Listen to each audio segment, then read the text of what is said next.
if you're wanting more stamina, more performance, more hormone regulation, you want to actually cold plunge prior or before to weight training or resistance training.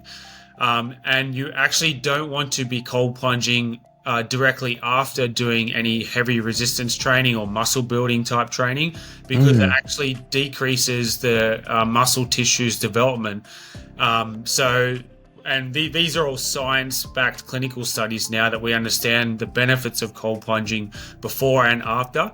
So mainly with now you see recovery after with cold plunging that you would do if you'd done a marathon or more endurance or aerobic type activity, because you're not relying on muscle development. But if you are training weight resistance training and you're looking to stimulate muscle growth, you want to actually be cold plunging prior to your workouts and definitely not directly after. If you are cold plunging after workouts, you do want to have around a 4 hour window so that it doesn't affect the stimulation of muscle growth. This is uncommonly remarkable. We have surprisingly casual discussions about the lives and notable accomplishments of community leaders, entrepreneurs, and everyday folks like you and me. Think of this podcast as an opportunity to learn something new and to pick up on an entrepreneurial tip or two through open conversation. I'm Artis Beatty. I'm a doctor of optometry and the chief medical officer for My Eye Doctor OD. Though we will inevitably touch on topics within my area of expertise, the opinions and conversations held here are separate from my work with my eye doctor. Welcome to the show.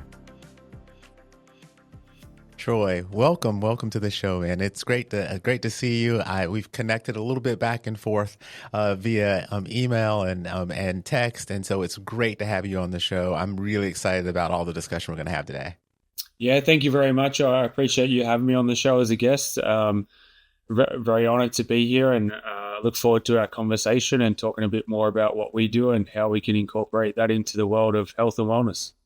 Man, that's part is really exciting. We've spent a lot of time in various degrees of wellness and health and just kind of thinking about how we become better.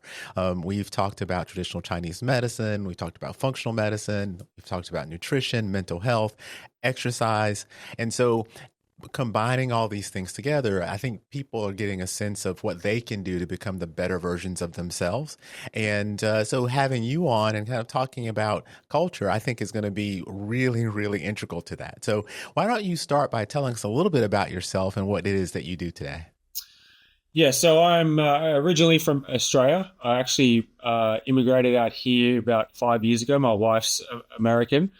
And I've been in the space of biohacking in regards to optimizing human performance on a cellular level through different ways of using technology to increase our health and optimize our performance. So, Culture, the business we started a couple of years ago, is all around using non invasive technologies. And that incorporates things like LED light stimulation, hyperbaric oxygen chambers, infrared sauna, cold plunging, going into the spiritual aspect of meditation and breath works. And what we're really trying to encompass here, like you mentioned at the start of the podcast, there's multiple different avenues of where we're looking at our health from a holistic point of view. You have nutrition, you have training, and all these different aspects. And we want to look at the body as a full operating system. So we're not looking at like one part of life or lifestyle. We're looking at every part to bring that together as one fully operating vehicle to get the best optimization out of our body. That sounds amazing. And you said a couple of things that I think we should kind of pull out. One of them is you used the term biohacking, which I think does get thrown around a lot. In your mind, how do you think about biohacking and what does it really mean for someone who's really starting to think about how they approach life? So for me, and what I term the word biohacking, what it means on a basic level is we are going to hack into our biology, like a computer hacker would hack into a software on a computer system. We are trying to do the same with understanding our biology and understanding how different mechanisms of action can change our biological response. So, for example, when we're using red light or LED light stimulation, we're mechanically forcing the body to have a biological response where our cells absorb that light wave frequency and convert that into ATP or energy, more collagen and elastin production, and the biological response when you're on the bed, releasing trapped nitric oxide, increasing or vasodilating, increasing blood flow and circulation. So we're using either supplements, peptides, technology to force a biological response in the body. And for me, biohacking, that term really is you taking control over your own health and wellness. So I feel like we've put too much trust and we're looking outside ourselves for education and help, where we actually have to have more responsibility, at least on a basic level of understanding our health and wellness and understanding what our body needs on a basic level. So at least even when you're looking for a good physician or doctor or someone to go to, you're equipped with the right questions and understanding of a basic, simple level. So when you do go to see someone, whether they're a doctor wanting to help you or a big pharma rep, which is there. I think there's like two variances. I think that is a really important point, and it's one that I think we've tried to make over and over again on the show, is that there is a responsibility level as a person, as a patient, to have some education around the things that you are going to question, right? Yeah. If you don't have basic understanding, or you haven't taken responsibility for the basics, it's very difficult for you to ask the right questions, understand if you're receiving the right treatment, understand your options, or make different decisions. And so having that responsibility is key. It's paramount. Yeah. And, I think it also goes to speak around the differences between kind of making it through day to day in expected norms and having a very good or long health span. Yeah. And those two things are different, right? Like, people have a lifespan, and lifespans have gotten longer. We've got great science, right? But what does it look like from a health span perspective? And I think that's where the biohacking really comes in. Yeah. And, we may be living longer, but are we living longer in a healthy way, or are we just living longer through extension of life, but dealing and managing, chronic health issues, which is unfortunately the latter. And Hmm. my perspective on life, I have a set goal that I want to live to well into my centurion years. So I know that even based on telomere lengthening with giving all the right inputs, we can easily live to 120 around that age, but we have to give our cells the right input and right mechanisms of action, whether that's nutrition, physical movement, but with technologies like red Hmm. light, hyperbaric, detoxing with infrared saunas, we have the ability to make sure we set up our cells and our body to have the ability to live longer and be able to live happy and healthily, not struggling with chronic health issues and disease as we age. So the question then for me is, how did you get here? Because I think some of the things that you talk about are really maybe cutting edge for a lot of listeners, and maybe people are not familiar. But you've had a journey that kind of brought you into this space, that taught you a lot along the way. So can you talk a little bit about that? Yeah, my early childhood started with a lot of challenges and some health issues that I had. Nothing serious, just some challenges with different things that I was in hospital for. As I said, nothing serious. But I also grew up in an environment with parents that were extremely high functioning alcoholics. So there was a lot of verbal domestic abuse and challenges. And this really shaped my subconscious conditioning in regards to how I dealt with things emotionally. As I grew through those stages into early adulthood, I I actually became I had issues with drugs and alcohol and substance abuse myself especially through my 20s up until I was about 31. But at the age of 15, one thing that I'd started doing was being a guy born in the 80s. I was fascinated with all the movie stars at that stage: Arnold Schwarzenegger, Sylvester Stallone, Jean-Claude Van Damme. So I got into weightlifting and resistance training at a very early age. And that influence and that connection to working out was the one thing that saved my life through challenges of addictions and alcohol abuse and substance abuse. But I always had this deep connection to more biohacking optimization. So using supplements, I had done a lot with cold water therapy and detoxing through saunas. And then that from 30, I was actually in the Himalayas, trekking through the Himalayan mountain ranges, and I had this almost epiphany moment of this life changing experience where if I don't make some changes now, I'm not going to have the quality of life that I want in the future. I was single at the time. I was ready to meet someone and have a family and go down that path of life, but I knew I had to make significant changes for my life to evolve down that path. And that's what led me into a 10-year process of diving deep more into the side of biohacking and technologies, where I started to learn a lot more about. Where I started was more with childhood psychology, early brain development. That was to understand why I was the way I was, the trauma and things that were affecting me, and how to, recondition my subconscious conditioning to the environments that I grew up in and the things I was subjected to. And then from that, I just became fascinated with the human body, biology, how our cells communicate and how they operate. And that led me down into hyperbaric oxygen medicine, LED light stimulation therapy, infrared saunas, pulse electromagnetic frequency. And it just kept evolving into all these technologies and ways that we can shift and change our body to really get better performance, longer longevity, and to help with recovery when we're going through challenges. Wow.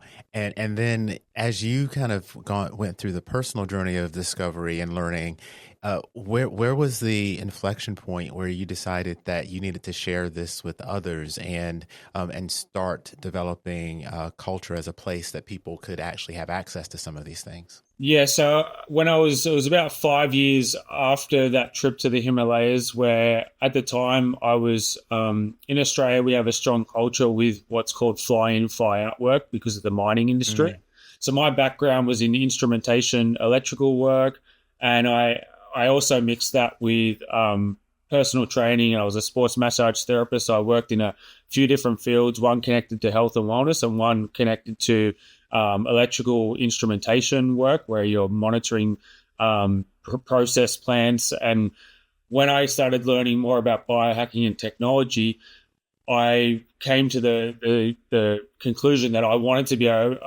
able to open up a facility that incorporated everything in regards to physical movement and activity, technologies, and looking at the body as a whole. Because with my trade and background, I had a really mechanical way of looking at things, but I looked at the mm, body as a mechanical operation of different parts, like I would at a water processing plant, where you have meters and everything talking to computers and measuring what's working, what's not, what needs to be added in. And that's where I was like, I want to bring my knowledge and understanding of the science of technology to the practical physical world of how the body operates, and have that in one place as a place for people to be able to heal their body, to optimize performance for athletes, and ideally have a space for recovery when going through challenges.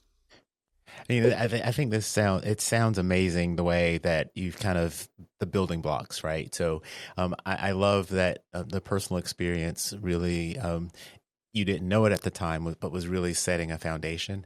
Then learning about child development, child psychology, I think is really, really interesting because there's a lot of things that we carry with us from childhood, knowingly or unknowingly, that influence the way we think about things and the things that we do throughout life. And so I think a lot of people they miss that piece. And so there's a lot of subconscious things that go into even habit forming or changing your mind about the way you do things or changing your mindset. And so having some access to that had to be really, really cool for you because it kind of let you understand and move you along.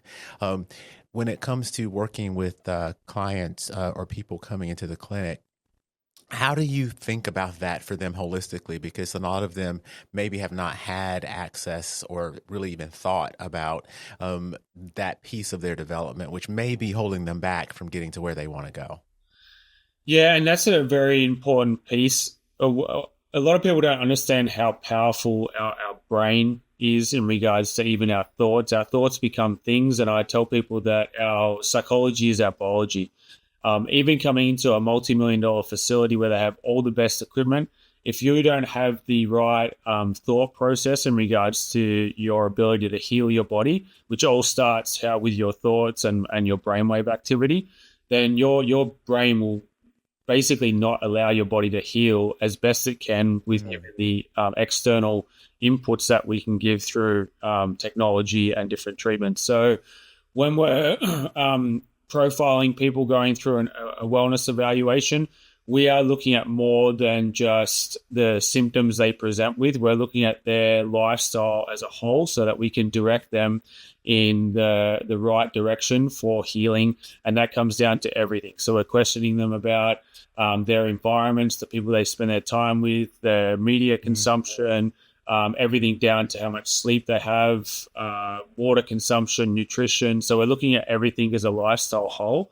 And then through that, culture has been built on a strong community. So we really focus on that community connection. So all our clients really, at the end of the day, becoming somewhat close friends of the culture family. And that way, I've found through my own journey that some of my strongest abilities to change who I was in life was being in communities where I was able to share my story and hear the stories of other people or older men or other people in the community that had been mhm. through similar life circumstances, because that energetic transfer of being able to share a story with someone makes you see and understand that you're not the only person going through something. Maybe there are other things to look into and understand through your early development and childhood that you might not fully understand, that's causing some sabotage in your life or challenges that come up. And it's a good way to bring community closer so that you can understand that there are other avenues and other aspects to Mhm. look at to understand your full development. But I think what you touched on in regards to the early childhood psychology and brain development, when you do have a basic understanding of that, it gives you the tools you need to be able to make different choices. There are ways to, through neuroplasticity to recreate neural pathways. And what you're doing there is dealing with trauma and emotion so that you can start to create new habits, new disciplines, and that way it's going to change the trajectory of your future instead of being, held up in the past. Yeah, so there are a couple things then. The first, and we'll put this one kind of, I'll call it the parking lot, because I do want to talk a little bit about the coordination of care, like what it's like to work with other professionals, with people who are, say, receiving treatment for other things elsewhere. But when it comes to the neuroplasticity part, I think that's one of the things that's really, really interesting to think about, because there are there are things that create or facilitate neuroplasticity, and if you're facilitating it, then you have to have the right inputs, or at least the right awareness to take advantage of that and make something new, Yep. right? And so I think it's often that people want to make something new, but they are having a very difficult time getting neuroplasticity, and so it's very difficult to undo whatever it is that they're trying to undo, habits, depression, etc. Versus there are people who have neuroplasticity from whatever source. It's hypnosis, maybe it's deprivation, like they're taking a medication that's allowing for this to happen, and then there's the other pieces that get you to have the change that you're looking for. And kind of reading through a little bit about some of the treatments or protocols that you offer, I think there are a couple things in particular, including the float that really can open up neuroplasticity. So maybe we should talk a little bit about some of the treatments that are available, because some of them may be new to listeners who've never had or haven't had that exposure. Yeah.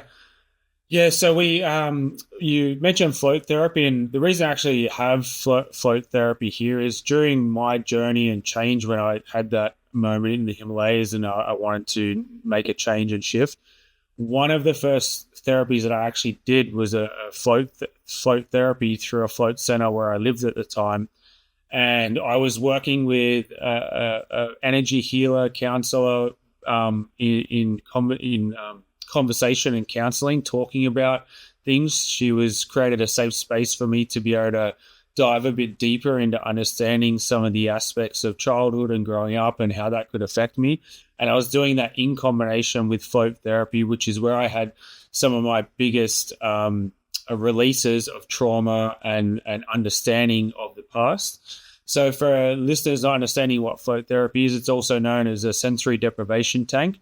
And this is a pod that is filled with body temperature water that's has high levels of the specific gravity is very high because it's filled with magnesium and Epsom salts. So when you get into the pod, which almost looks like that, the pod I have looks like the original Tesla S model, the shape of it, where the pod opens Wow. up, and when you get into the pod, you actually lay down flat. And because of the specific gravity in the water, like the Dead Sea in Europe, you're actually suspended, and you it's almost like being suspended in gravity, where you're floating around the pod.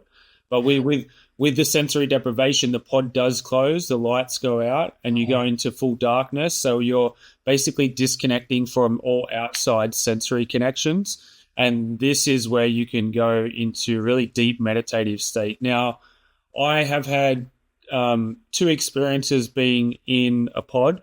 If you're going into a pod and you have the right frame of mind where you're settled and you don't have too much thought going in, most people will go into an extremely deep meditative state where you're between sleep state, that you're in a theta and delta state where you're in that Mhm. parasympathetic state of recovery and repair, and also in deep meditative process into that delta or theta brain wavelength.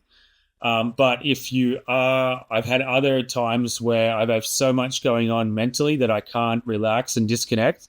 And that 60 minutes goes from where you're relaxed and it feels like you're in there for 10 minutes to where you feel like you're in there for 3 hours and you can't wait for it to end. So there Oh, is a wow. way, yeah, there is a way to really put yourself in the right brainwave state. You want to be in that parasympathetic state where your body's relaxed, because once you go in there, you do go on this journey through deep meditation.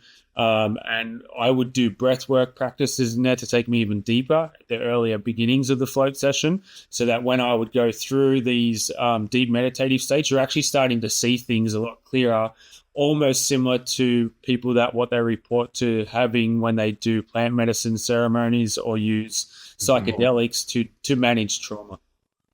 You know, um, as you were describing the tank, you mentioned movies earlier and the action heroes of the 80s and 90s, but Minority Report, Yeah, the twins and the third were floating in that, which is very similar to what you described, right? Like they were exactly. kind of in the in between state, Yep. and that's what I think about when I think about those tanks. Yeah, that's Um, actually a really good way to explain it. That's really, yeah, that's exactly what it's like. Well, but you mentioned breath work, and I think breath work is one of those things. I actually just learned a lot about breath work from a guest a few weeks ago. And there is a remarkable amount of mental clarity that can come from understanding breathing and how integral it is to the way the body functions. And so if you're thinking about going into this tank, and maybe your day to day, even if you're not thinking about going into float therapy, breath work can be a really good way to actually position yourself to be ready to change thought patterns or behave differently based on being able to calm your mind. Certainly can help with sleeping and then awareness after you wake up, etc. Yeah. So through the float therapy, I actually met a community in Perth, in Australia, where I was living at the time. That when you're ready to open your eyes and your heart in life, things will present themselves to take you on a journey. So from the float center and the people that work there, they were part of a community that met every morning for cold water dips at the beach. So we lived on the coast where I live, and that community was built on a free community basis through the creator Paul, who became a good friend of mine, and they were very Mm. intricate with teaching breathwork practices around emotional fight or flight control with cold water immersion. So my biggest significant change in life was actually learning breath work and control emotional fight or flight control techniques through breath work for cold water immersion, or people would know it as cold plunging or ice baths. So our culture, we actually have created a practice where we teach people the foundational aspects of breath work in regards to controlling fight or flight response. And we do that with cold plunging because, one, we can use our breath to control our nervous system response, which is very important. And with controlled breath work, when you go into a state of controlled shock, which is basically what's happening when you go into a cold plunge, you're utilizing your breath to slow your heart rate down. And when you slow your heart rate down, you actually slow the release of fight or flight chemicals, which gives you control over your fight or flight response in that environment. So I personally, breath work is something that I do nearly every morning. I think it's one of the best things you can do to really calm your nervous system and put you in a really strengthened, focused state before you start your day. And also with that, making sure that I have a rule that I set for myself that for the first hour of the day, once I wake up, that I do not open my phone to anything at all. No emails, no social media, no crypto market trading, like whatever I'm into, like because the last thing you want to do is put yourself in a high state of anxiety and stress. And no matter whether your news feed is all wonderful or the texts you get are all great, you're still like bringing your brain on and switched on to a heightened state. And that's the first hour when you wake up is where you want to basically calmly bring yourself online through what I believe the best practices is some short form of gratitude meditation and breath work. Because when you do that, it aligns your nervous system and and optimizes bringing your cellular function online to then manage other things that will come up through the day, especially if you have a high stress state of mind with what you do for work or family life, having kids. So you really do need to create that pocket of time early in the day to make sure that you're setting yourself up for the rest of the day and the challenges that may arise. It's one of those things where you may not believe that it makes a difference unless you have some physical way of measuring it. What's interesting is I wear a Whoop, and I wear it continuously, Yeah. and it has this little thing where it measures your stress moments. And I am a world champion sleeper. Always have been. It's just great. People are like, how is this possible? I don't know. It's just the way it is.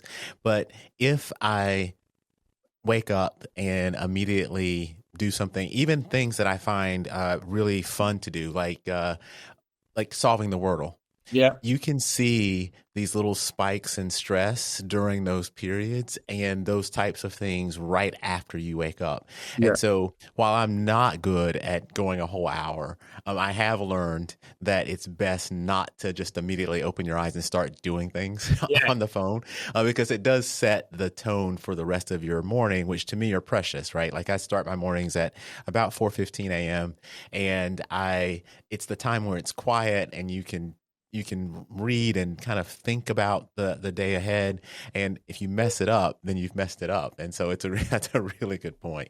Yeah. And that, I mean, getting up that early too, I think they term the time between 3 and 5 a.m. as the miracle hours, because it is like when you get up at that time, no one is awake. There's nothing happening. And there's this sense of like peace and tranquility at that time in the morning. Yeah. Yeah. It's amazing. So we talked about the float therapy, and we talked then indirectly about breath work, because that can help set you up for success there. Yep. Cold plunging. But when in the cold plunge, what's the benefit of cold exposure, and why do you offer it? Well, you have the physiological side, which has many benefits, and then you have the emotional and psychological side of things, which when we spoke earlier about neuroplasticity, for me, cold plunging can get some challenging raps by certain people that say it's damaging and can have a negative experience for people, which anything in life can. So not everyone is geared to be in a cold plunge, but we teach a practice around giving people the best opportunity to have full control over the environment, and we do that through breath work. But for me, Physiologically, you have a huge reduction in inflammation. It's very anti-inflammatory, which is for most of us surrounded by environmental toxins and chemicals and even lifestyle habits where we generally carry some form of physical inflammation. So it's very anti-inflammatory. So that is one physiological aspect. When you're in a cold plunge, like we have a time frame that we want to get to have the results of cold shock, and you have cold shock protein release. So if your body and your immune system is not compromised, when you go into a cold plunge and you go into cold shock, and that cold shock protein is released, this helps increase your immune variability and how your immune system responds. So it's strengthening your immune system as long as you are not already compromised with it. So if you had the cold and flu and you went into a cold plunge, it's going to actually make that cold and flu a lot worse because your immune system is already compromised. But if you're rather healthy and you have a good health at the time when you're doing a cold plunge and doing it consistently, it's actually strengthening your immune system. What it helps do also is when a lot of people talk a lot to do with contrast therapy, but just cold plunging alone, when you get out of a cold plunge and your body goes through thermogenesis and it's trying to warm up and heat up your body, it burns brown adipose fat tissue. So it does help with weight loss in regards to burning fat. And then as your body thermogenically warms up, your body naturally releases dopamine, which is that euphoric chemical that makes you feel good. It gives that sense of euphoria. And that actually is the same mechanism of action where people get addicted to things. So people actually get quite addicted to cold plunging because of the after effect of that dopamine release, which is, for me, I think is a great addiction to have because of the benefits you get from it. Now, there's some of the physiological benefits, but when we talk about cold plunging, I love it because of the neurological benefits that you get from cold plunging. I don't know anyone, and I do it almost daily, that ever wants to get in a cold plunge. Because why would you want to do that? Why? Yeah.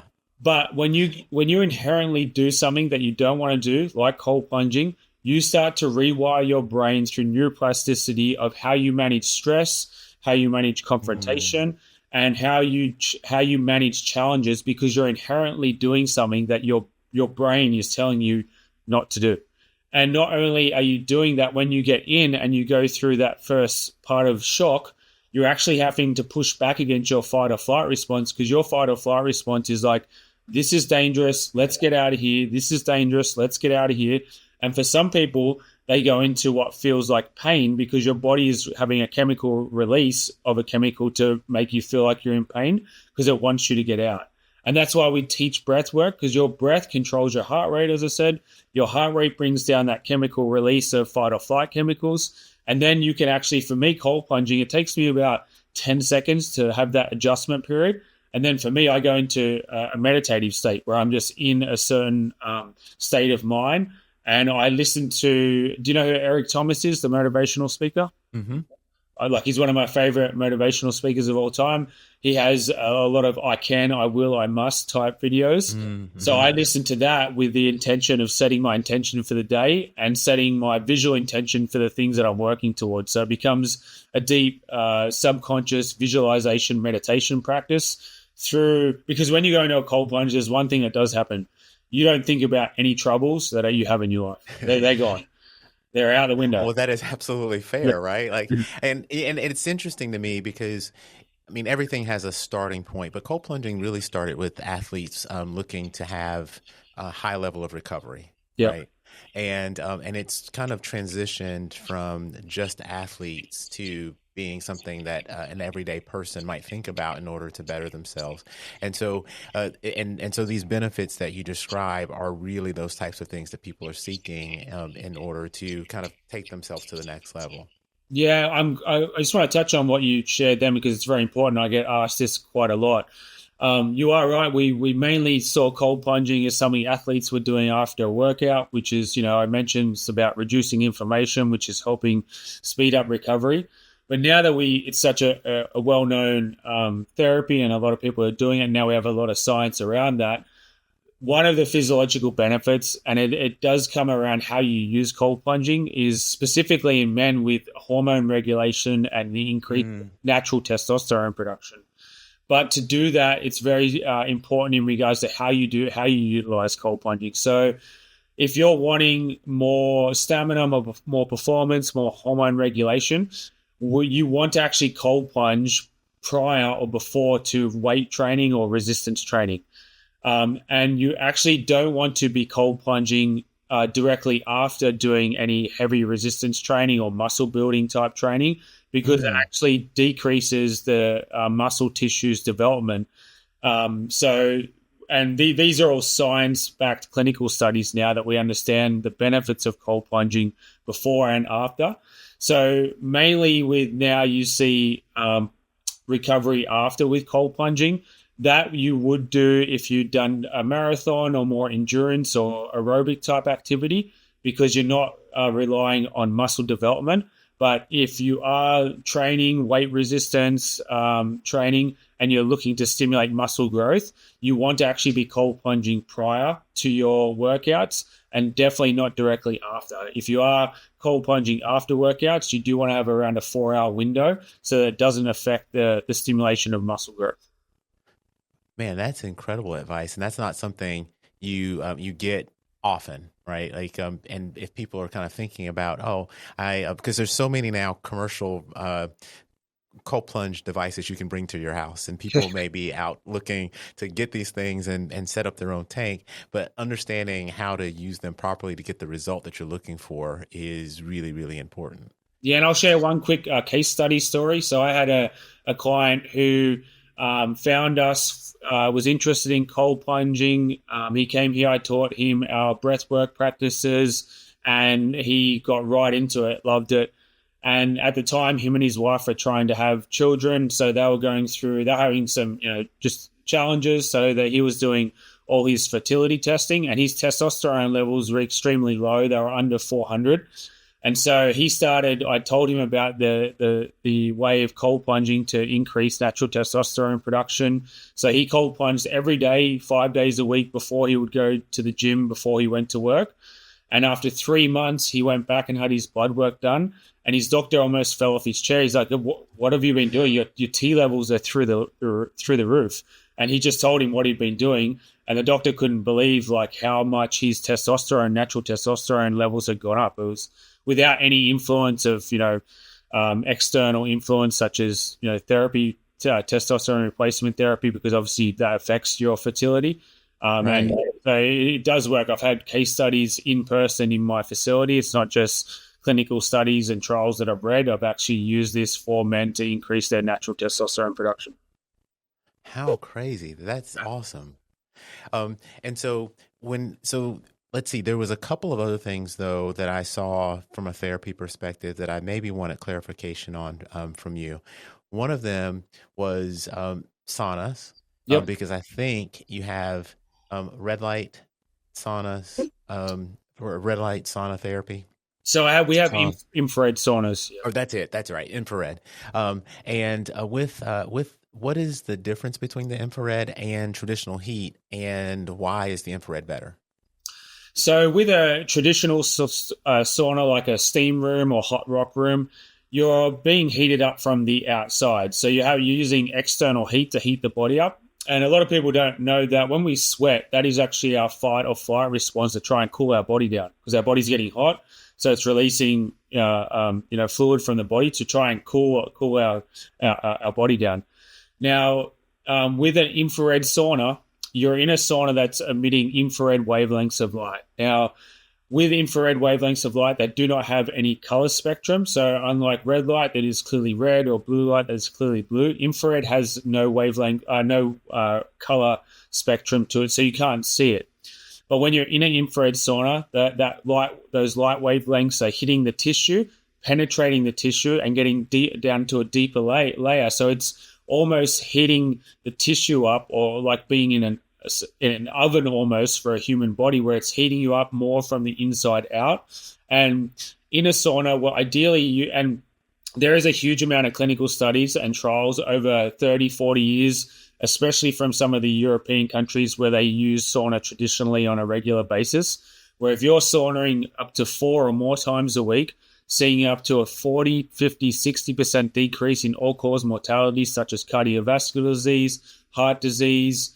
And the reason being is that our body is like a sponge. So our skin, our outside mechanism of protection, is like a sponge. So it's absorbing our environment, and that means we're absorbing air pollution. Our bathing water generally is dosed with different chemicals. So everything, our cleaning products, which is fuming off different chemicals, we're absorbing all that. So any form of sauna, whether it's infrared, steam rooms, hot rock rooms, are all about detoxing our body through our sweat glands. But the difference between that and an infrared sauna is an infrared sauna is using light wavelengths that's getting down into a deeper layer in the tissue. Therefore, you're producing more of a sweat response from a deeper layer in the tissue, forcing more environmental chemicals and toxins out of the body. From a safety and a maintenance point of view, infrared saunas are what we call dry saunas because there's no moisture used to heat up the sauna, and they're much better in regards to maintenance regarding mold. A lot of people are exposed to mold poisoning these days. So with a dry sauna, infrared sauna, you don't get any buildup of mold as long as you're keeping it in an actual area that's dry and keeps the environment dry. And then you don't get that buildup of mold, which you can if you don't have good maintenance protocols on a sauna that uses steam or hot rocks where you have a lot of moisture in the air. That's pretty amazing. And when I was kind of thumbing through and looking at what was offered, we often see dry saunas with rock heat versus the saunas with infrared. Yeah. And kind of thinking through the differences between the two and what the benefits might be for the infrared, this all makes really good sense to me.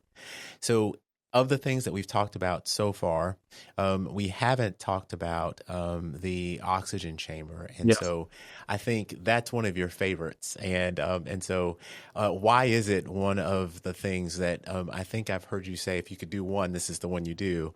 Why is it, and what does it really do for you?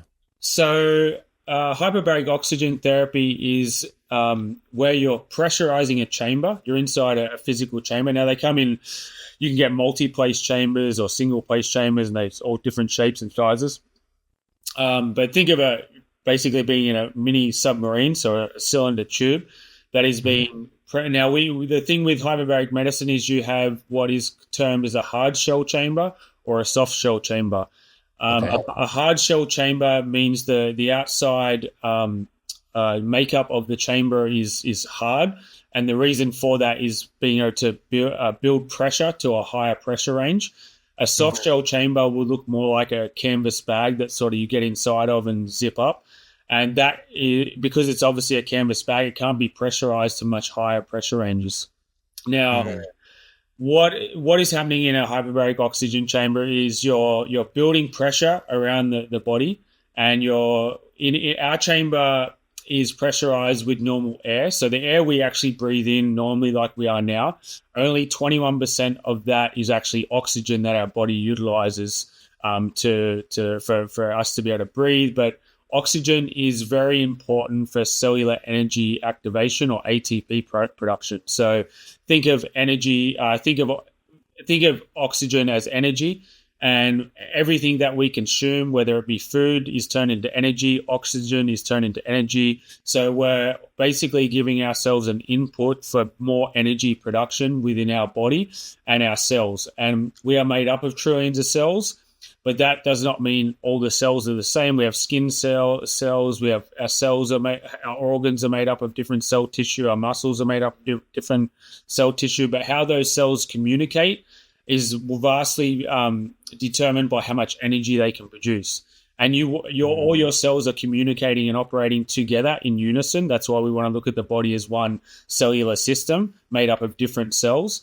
But the amount of energy or ATP production they can produce helps with everything from athletic performance to speeding up recovery from injury or surgery to optimizing anti-aging benefits, better quality of skin, slowing the aging process down.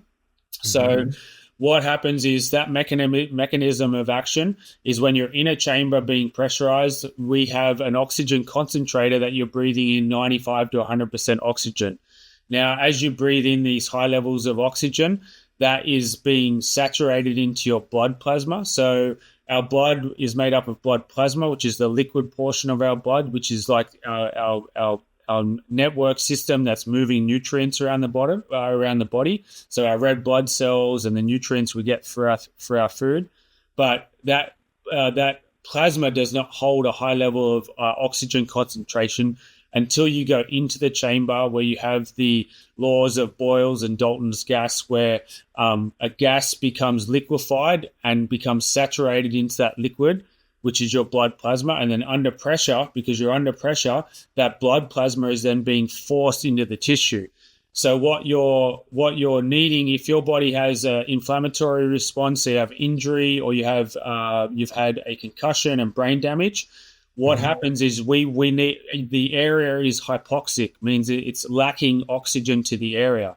So under pressure, now we have oxygen-rich blood plasma, and under pressure, that's being forced into the tissue, which is then regenerating the tissue and speeding up the recovery process. Now, the beautiful thing with hyperbaric, and we earlier spoke about our brain and how powerful it is that our brain is what is sending and receiving signals for healing the body. Now, when you give it the right inputs and maximize things that it's lacking, such as oxygen, it will start to recreate new vascular pathways if there is a lack of blood flow to the area. So now your brain sees damage to an area, but it can't get the blood flow that it wants to.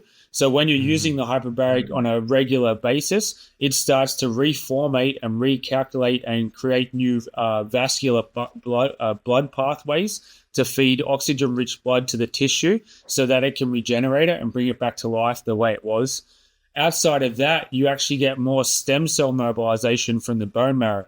So our stem cells are mobilized from our bone marrow, which after the age of 30, that starts to decrease the amount of stem cells we recreate. But with hyperbaric oxygen therapy, it starts to increase the amount of stem cells mobilized from your bone marrow. And the beauty of that is stem cells are the cells that can replicate other cells in the body that we're deficient in, which is why we're having so much progress with regeneration of tissue, regeneration of even bone, or injury management through stem cell injections and stem cell therapies. So this is a great this is a fantastic therapy based on the science behind it, and it really brings me then to the parking lot, because there are people who are probably seeing multiple different types of physicians for whatever their ailment might be. How do you then coordinate your protocols with things that they may be doing in traditional medicine, or maybe they're seeing a functional physician, so that everybody's on the same page and really singing from a similar song sheet? Well, it's very important. I'm actually fortunate enough to manage and help a few clients who are going through cancer diagnosis and through chemotherapy. If I have someone with a serious chronic health issue, my first port of call is making sure that they're communicating and opening up a pathway of communication with their treating physician, because that I'm not a doctor. I'm not claiming to be a doctor. I want to and always go above and beyond to work with treating physicians. What I do share with people is my science, my education, my understanding of therapies and how they benefit certain things, and case studies of people that I've worked with where this has been extremely beneficial. So I give people the information that they can utilize to, one, do their own research, one, to be able to connect with their treating physician, to also get the okay that what I might not know or understand about their condition, that this won't affect that. But I will be honest and say that in this country, there are physicians and doctors that are not progressive in regards to understanding treatments. And if they don't understand it, they will actually tell client misinformation around therapies. And I'll give an example of that. I have a lady who's now been with us over a year. He was given 1 week to maybe 1 month to live because she has a rare form of lymphoma bone cancer. And because of that diagnosis, when you're given a really short time to live, you either give up or you look for other alternatives to live longer. Mm-hmm.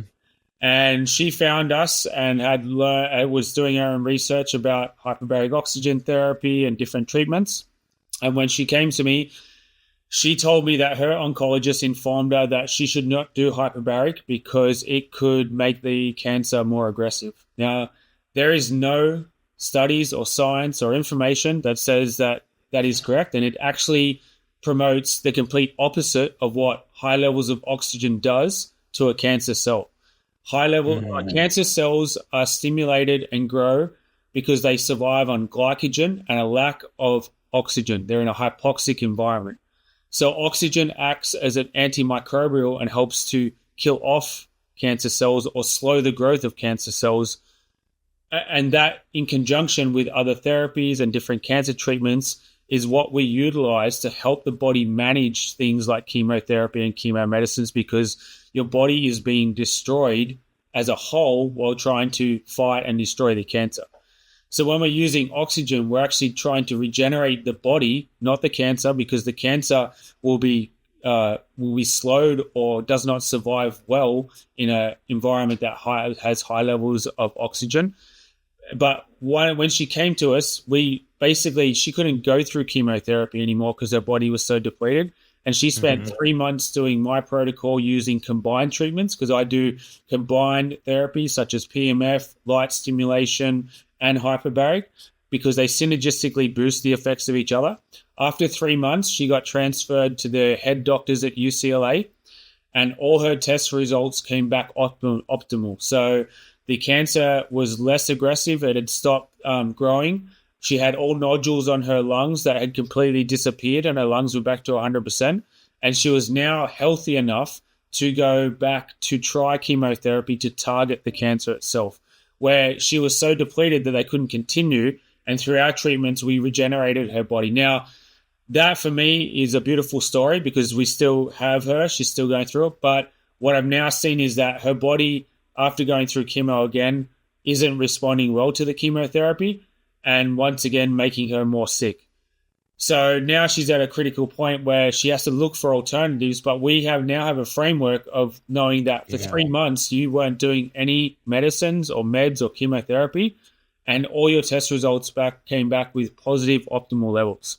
So now I'm trying to work through having clients doing more biomarker testing so that I can not just have case studies of people's verbal, sharing of their story. So now we can actually track and see people's physiological response and biological response to treatments. So we can start to create more case studies around using non-invasive treatments to help heal the body. And that's incorporating, it's not just, let's do some hyperbaric and some red light. It's also looking at every variable, your diet, adding in certain medications that don't have negative effects on the body, such as ivermectin and febendazole, and some things that they're using for cancer treatments that are more functional integrative doctors that are on the cusp of doing things alternatively to chemo and cancer treatments. So now we're trying to focus more on that so we can get a lot more data and information that help people be able to manage these sorts of chronic health issues. And that's an amazing story, to go from weeks to a year later, still being able to be here and be thinking about alternatives.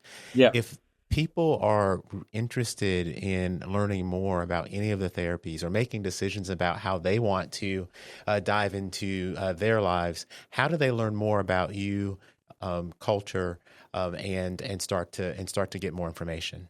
Yeah, so I do have a YouTube channel where we share a lot of information, which is Culture OC. So that's just stands for Orange County, which is where we're based. So Culture OC, just typing that in, you're going to find my channel on YouTube.